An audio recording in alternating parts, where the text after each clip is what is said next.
Assalamualaikum warahmatullahi wabarakatuh. Waalaikumsalam warahmatullahi wabarakatuh. Kami di sini akan mempresentasikan tentang perkembangan Islam pada masa Nabi Muhammad SAW. Sebelumnya perkenalkan, saya Muhammad Abdullah. Saya Ida Faidatul. Baik, selanjutnya pembacaan materi pertama yang akan dibacakan oleh saya sendiri. Periode Mekah pada 610 sampai 622 Masehi. Dakwah secara rahasia atau syariah. Pada awal dakwahnya Nabi Muhammad menggunakan dakwah syariah dalam menyebarkan Islam. Nabi Muhammad melakukan dakwah syariah bukan karena takut, melainkan strategi dakwah, di mana Nabi mengantisipasi pengikut Nabi yang masih sedikit dan belum kuat. Sedangkan ancaman dan siksaan masyarakat kafir Quraisy, status kota Mekah sebagai pusat agama bangsa Arab. Di sana terdapat para pengabdi Ka'bah dan tiang sandaran bagi berhala dan patung-patung yang dianggap suci oleh seluruh bangsa Arab. Nabi Muhammad SAW melakukan dakwah syariah dengan pendekatan personal. Hal ini disebabkan pendekatan personal memiliki keterkaitan batin serta interaksi emosional antara pengajak dan yang diajak. Pendekatan personal ini Nabi yang telah menggabungkan antara ikhtiar dan tawakal. Artinya Nabi dalam berdakwah memperhatikan situasi dan kondisi yang ada. Nabi Muhammad melaksanakan dakwah syariah selama 3 tahun. Pertama-tama Nabi menawarkan Islam kepada orang-orang terdekat, keluarga besar, serta sahabat-sahabat karib beliau. Mereka diajak untuk memeluk Islam. Dalam sejarah Islam dikenal sebagai as-sabiqun al-awwalun, atau orang-orang yang paling dahulu dan pertama masuk Islam. Mereka adalah Khadijah binti Khuwailid, Ummul Mukminin, istri Nabi SAW, Zaid bin Harithah bin Syarahil. Yang ketiga Ali bin Abi Thalib, sepupu Nabi Muhammad. Yang keempat Abu Bakar As-Siddiq, sahabat dekat Nabi Muhammad. Walaupun dakwah dilakukan secara sembunyi-sembunyi ini dan bersifat personal, namun berita ini sudah kedengaran oleh kaum Quraisy. Hanya saja mereka belum mempermasalahkannya karena Nabi Muhammad belum menentang agama dan Tuhan mereka, sehingga Nabi Muhammad dapat membangun jamaah mukmin berlandasan ukhuwah dan takun. Kemudian turunlah wahyu yang memerintahkan Nabi Muhammad untuk menyampaikan dakwah secara terang-terangan dan menantang kebatilan kaum Quraisy yang menyerang berhala-berhala mereka. Dakwah terbuka dan perlawanan Quraisy. Ketika perintah dakwah terang-terangan turun, Nabi Muhammad mengundang Bani Hashim dan beberapa orang Bani Al-Muttalib bin Al-Manaf. Nabi menyuruh kepada kaumnya menyembah dan berserah diri kepada Allah.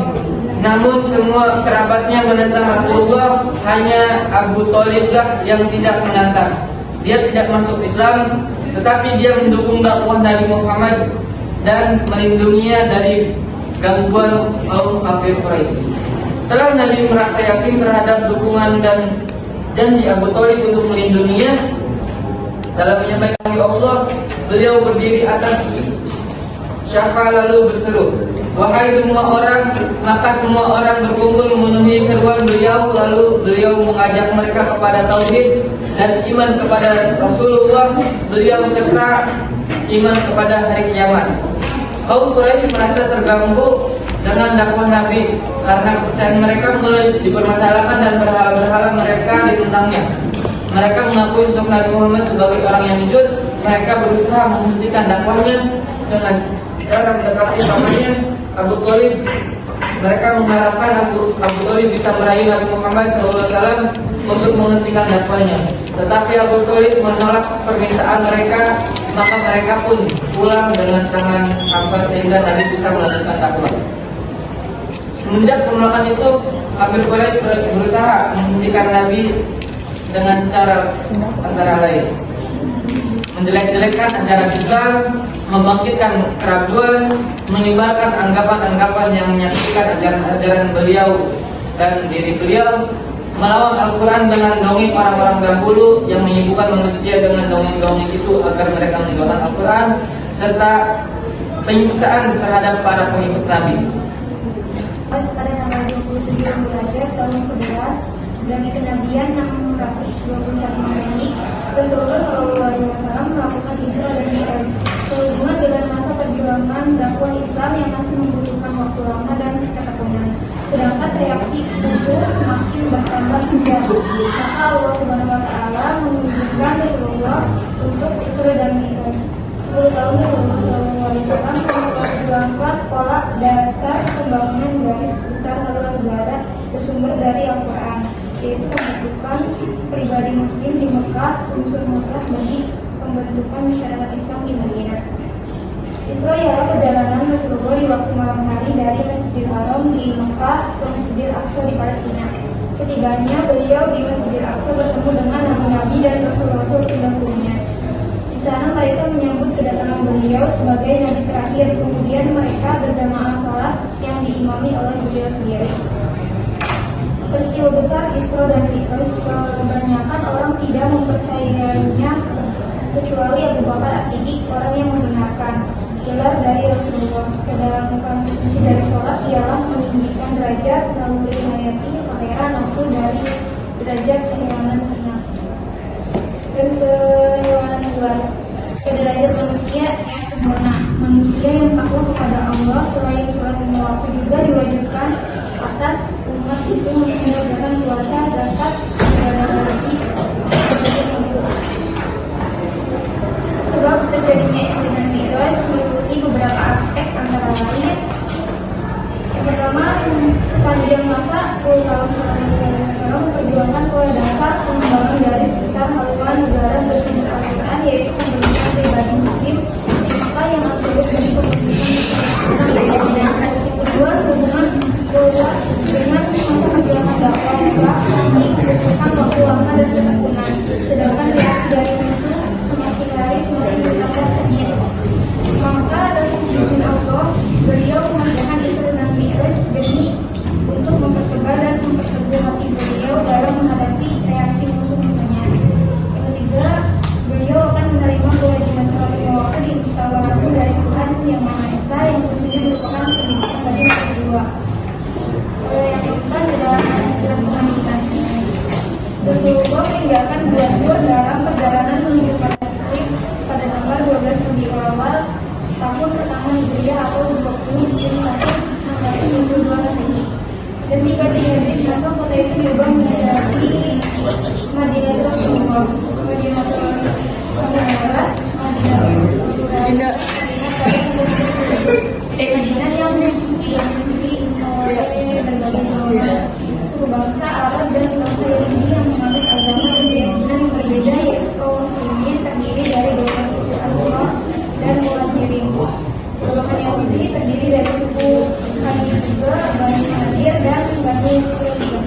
Serta golongan suku Aus dan Khalid menganut keyakinan Katolisme atau pengembangan terhadap makhluk selain Allah. Beliau memberi kalian para teman-teman masyarakat pluralis pada peradaban yang sebelumnya dikenal dengan masyarakat Periode Madinah 622 sampai 632 Masehi. Yang pertama ada Piagam Madinah. Piagam Madinah atau Sahifatul Madinah juga dikenal dengan sebutan Konstitusi Madinah.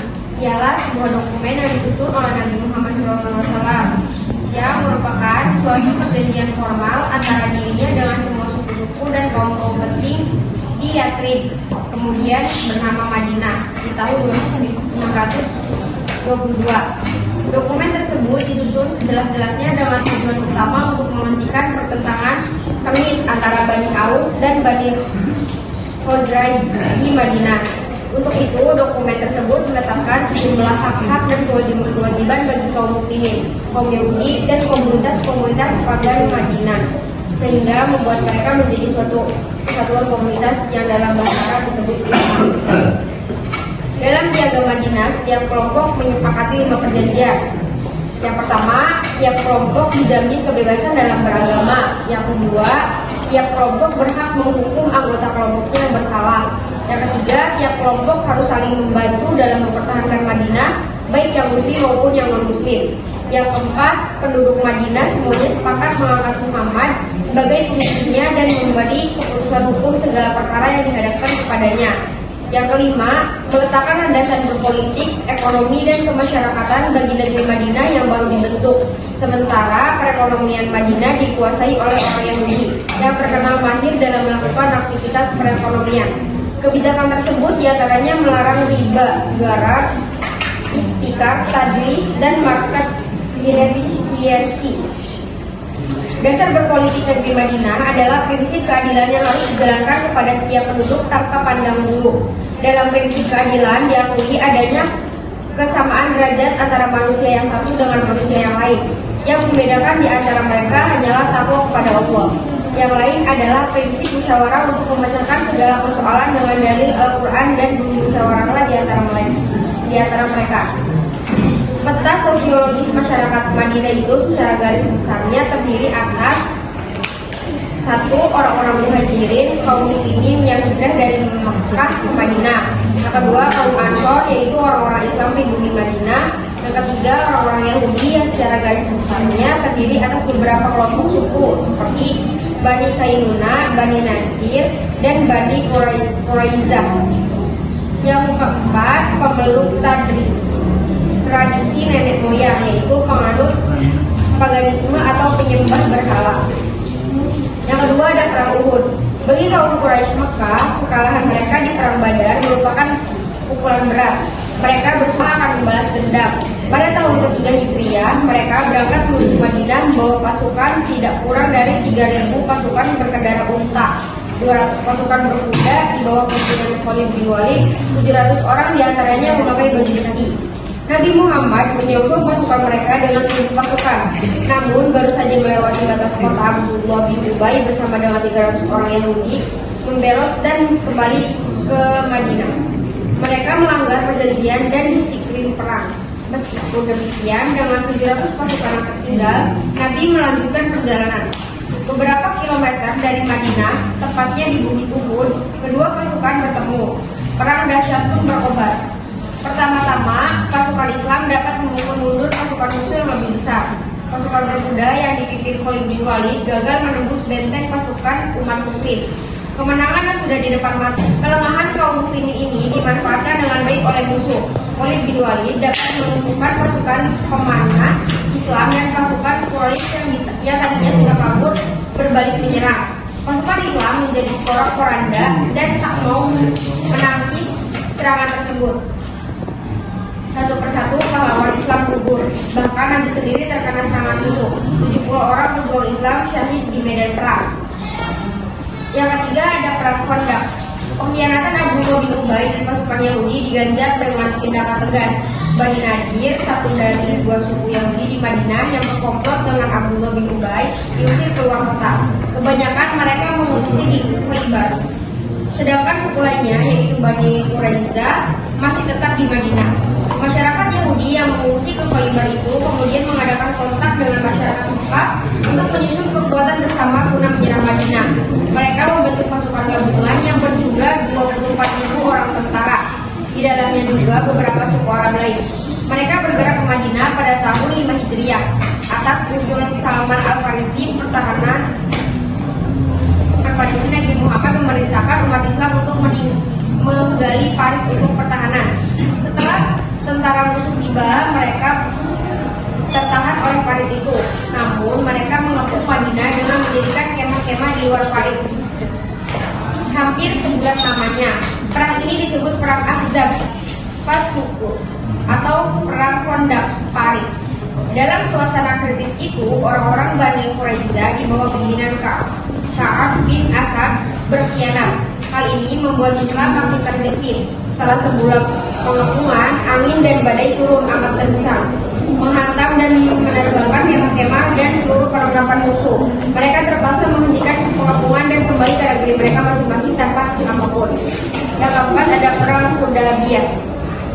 Pada tahun ke-6 Hijriah, ketika ibadah haji sudah diisyaratkan, Nabi memimpin sekitar 1.000 kaum muslimin berangkat ke Mekah, bukan untuk berperang, melainkan untuk melakukan ibadah umroh. Karena itu, mereka mengenakan pakaian ihram tanpa membawa senjata. Sebelum tiba di Mekah, mereka berkemah di Hudaybiyah. Mereka beberapa kilometer dari Mekah. Penduduk Mekah tidak mengizinkan mereka masuk kota. Akhirnya diadakan perjanjian yang dikenal dengan nama Perjanjian Hudaybiyah, yang isinya antara lain: pertama, kaum muslimin belum boleh mengunjungi Ka'bah tahun ini, tetapi ditangguhkan sampai tahun depan. Yang kedua, lama kunjungan dibatasi sampai 3 hari saja. Yang ketiga, kaum muslimin wajib mengembalikan orang-orang Mekah yang melarikan diri ke Madinah. Sedangkan sebaliknya, pihak Quraisy tidak harus menolak orang-orang Madinah kembali ke Mekah. Yang keempat, selama 10 tahun diberlakukan gencatan senjata antara masyarakat Madinah dan Mekah. Yang kelima, tiap kabilah yang ingin masuk ke dalam persekutuan kaum Quraisy atau kaum muslimin bebas melakukan tanpa mendapat rintangan. Kesediaan orang-orang Mekah untuk berunding dan membuat perjanjian dengan kaum muslimin itu benar-benar merupakan kemenangan diplomatik yang besar bagi umat Islam. Dengan perjanjian ini, harapan untuk mengambil alih Ka'bah dan menguasai Ka'bah sudah semakin terbuka. Nabi memang sudah sejak lama berusaha merebut dan menguasai Mekah agar dapat menyiarkan Islam ke daerah lain. Ini merupakan target utama beliau. Ada 2 faktor pokok yang mendorong kebijaksanaan ini. Pertama, Mekah adalah pusat keagamaan bangsa Arab dan melalui konsolidasi bangsa Arab dalam Islam tersebar keluar. Kedua, apabila suku Nabi sendiri dapat diislamkan, Islam akan memperoleh dukungan yang kuat karena orang-orang Quraisy mempunyai kekuasaan dan pengaruh yang besar. Setahun kemudian, ibadah haji ditunaikan secara berencana. Banyak orang Quraisy yang masuk Islam setelah menyaksikan kemajuan-kemajuan yang dicapai oleh masyarakat Islam Madinah. Yang kelima, ada penaklukan Mekah. Pada tahun 630 Masehi, Nabi Muhammad memimpin pasukan besar menuju Mekah. Kota ini ditaklukkan tanpa pertumpahan darah yang berarti. Nabi kemudian menghancurkan berhala-berhala di Ka'bah dan memaafkan penduduk Mekah yang kemudian memeluk Islam. Yang keenam, ada wasiat dan wafat Nabi Muhammad. Dalam kesempatan ibadah haji yang terakhir, Haji Wada tahun 10 Hijriah, tahun 631 Masehi, Nabi Muhammad menyampaikan khutbahnya yang sangat bersejarah. Ia khutbah itu antara lain larangan menumpahkan darah kecuali dengan yang hak dan larangan mengambil harta orang lain dengan yang batil. Karena nyawa dan harta benda adalah suci. Larangan riba dan larangan menganiaya. Perintah untuk memperlakukan istri dengan baik dan menembus serta menjauhi dosa. Semua pertengkaran antara mereka di zaman jahiliyah harus saling memaafkan. Balas dendam dengan tebusan darah sebagaimana pada zaman jahiliyah harus dihapuskan. Dan yang terpenting adalah umat Islam harus selalu berpegang teguh pada Al-Quran dan Sunnah Nabi. Isi khutbah ini merupakan prinsip-prinsip yang mendasari gerakan Islam. Selanjutnya, mari kita tutup acara ini dengan membaca hamdalah. Alhamdulillah. Tentunya mohon maaf. Wassalamualaikum warahmatullahi wabarakatuh.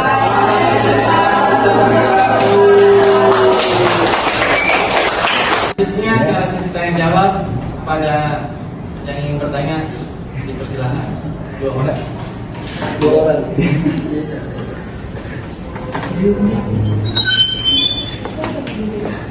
Ada yang mau bertanya? Kalau tidak,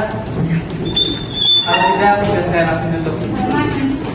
Boleh, siapa yang sebut? Perkenalkan saya Dia dari kelompok 7 ya. Gitu. Terus pertanyaan saya, nah itu kan di pembahasan dakwah secara rahasia itu ada bilang Nabi Muhammad SAW melakukan dakwah sendiri dalam pendekatan personal. Pendekatan sendiri itu yang gimana sih? Itu waktu pas dapat secara gitu ya emang cuma beberapa orang doang, jadi kayak misalnya beberapa orang doang tuh itu pendekatan yang benar-benar sedikit percakapan.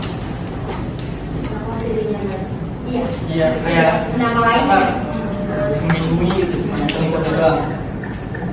kayak masih terbatas. Jepang. Selanjutnya ada yang bertakon. Bertanya? Ada yang ingin ditanyakan lagi? Tidak, tidak ada. Pinatu. Baik.